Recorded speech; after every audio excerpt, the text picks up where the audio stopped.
DOJ's statements suggest a deep-rooted Hollywood connection to Jeffrey Epstein. All signs point to Ellen DeGeneres. Her name allegedly appears over 1,100 times in the archives. Now, a long-hidden victim voicemail has finally surfaced. Thanks. Hi, I'm a victim for you about Jeffrey. Her name is, she's been within about a year, less than a year. So you can call her on, get an appointment to meet up with her. Yeah, she doesn't want you at the house, but she said that you can call her. Okay, fine. Goodbye. Recovered from Epstein's office line, these calls reveal a desperate attempt to expose his link to Ellen. Digital investigators believe the voice belongs to an Hetchy. Months after Ellen's show ended in 2022, Hetchy's life ended under circumstances many still question. Ambulance, that's some sort of sign, but yes. So basically the activity that we were looking for, that anxious or that quick moving, that was going on the other side of the vehicle. Oh my gosh, he's completely alive. What the hell? The allegations transcend simple scandals. Files suggest Ellen was involved in ritualistic activities, horrifying claims involving the consumption of human flesh, the exact secrets Hetchy was reportedly trying to reveal. That the Epstein files reveal Ellen DeGeneres as, and I'm quoting this directly from the Post's, Hollywood's most prolific, that she consumed human flesh. Ellen DeGeneres is named in the Epstein documents, and that part is real. Her name appears in the broader index of over 300 high-profile individuals that show up across the investigative materials. Flight logs, communications, third-party interviews, peripheral records. And so if I do, I don't want it to go to waste. Who will eat pizza if I... Jennifer? Yes? Harrison? Yes? Yes? All right. Too large? What do you think? I'm going to order some pizza. Elite circles have long faced accusations of ritualism. Released DOJ records show Epstein used specific food items, pizza, and beef jerky, as code words for his associates.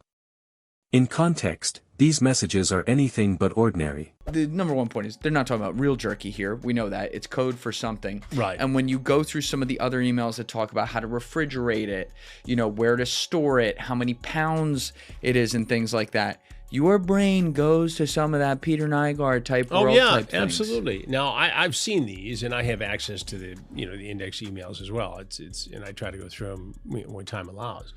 But yeah, I would guess, if I were a betting man, that they're not talking about actual beef jerky. Not known to be an island treat. I mean, people eat a lot of fish down on the islands, and I'm sure other stuff too. But I mean, to me, this is code for something more nefarious. There are code words that suggest Jeffrey Epstein and his associates could maybe even be engaging in some sort of consumption. Is that human consumption? Are there code words? There's a lot of talk of beef jerky. There's a restaurant called The Campbell where the owner is listed in some of these documents. Now, that isn't a restaurant that is just proclaiming to serve human meat by any means, but some of this just, it seems that there's a lot of conspiracies that make you wonder. And I saw more emails about torture, and these coded conversations still have a very clear topic. That torture was big, it was a big driver for them, and these were sick people doing very, very sick things. This wasn't just indulgence, it was a harvest. Investigators link Epstein's private island to horrific stem cell experiments, where reports describe a disturbing system of impregnation and harvesting for the elite. He was a billionaire freakazoid. Yes. And part of his deal, he's in prison in jail up in Canada, waiting, charges all over the globe. But his deal was that he would allegedly impregnate young women in the Bahamas, where he had a huge home, and then have them get aborted and harvest their stem cells of the fetuses to inject in himself as the fountain of youth. And we get into this in that documentary. And was Epstein involved in that sort of activity? I don't know. That's where, and again, we just have to look at what we have and know what we don't yet. Yeah. But it's a question Yeah, when you it's look at the it's a context legitimate of the jerky question. stuff. Yeah, and when you look at what other billionaire guys have done, Epstein's obsession with longevity was no secret. He funded genetic research at major hospitals and genome projects at Harvard, all searching for a synthetic fountain of youth through gene editing. Child's half you, you're not going to get organ rejection. That's what Epstein was actually one of his main businesses, along with Peter Nygaard. Oh yeah, it's much worse than just 14-year-old, 15-year-old girls. They want you to just stay in that area and never get down the rabbit hole. That's the entrance to the rabbit hole. Is 14, 15-year-old girls. No. Down in the rabbit hole. Down in the rabbit hole is women getting pregnant with the man's own body so it doesn't get genetically rejected. Central African women, because they have dominant genes and the stem cells are about 100 times better. Just a fact for health effects. And then the woman has an abortion at 8 months. They suck the baby dry of its bone marrow, its blood, and in multiple transfusions, put it into the rich old men and rich old women. And that's what Peter Nygaard, that's public, by the way, and not public, Epstein did, though it's leaked. He was into cloning and hundreds of babies of his own and underground medical facilities at Zorro Ranch, and all these medical chairs, and all this. Oh, yeah, that's what they do. Ellen didn't hide it, she normalized it. On her own show, she and Sandra Bullock joked about controversial facials using extracts from young people, framing high-level biological consumption as a joke. Okay, let's talk about this facial that you're obsessed with. How many, did you get the whole cast of Ocean's 8 to do this? Not everybody. Okay, good, smart ones. Just those that I thought would appreciate it. Okay, explain what it is. Well, it's this way in which one forces through microneedling. It's like a little roller with these, I think many of you know it, and it pushes through the skin and ruptures the collagen and then boosts it. You look like a burn victim for a day, but then it pushes the serum. What are you pushing into the skin, Sandra? Sarah? Carrie? What are you pushing into the skin? Well, you push in whatever the facialist would like to insert into your pores. But what is it? It is an extraction from a piece of skin that came from a young person far, far away, and they somehow figured out how to extract. It's foreskin from a Korean. The parallels are impossible to ignore.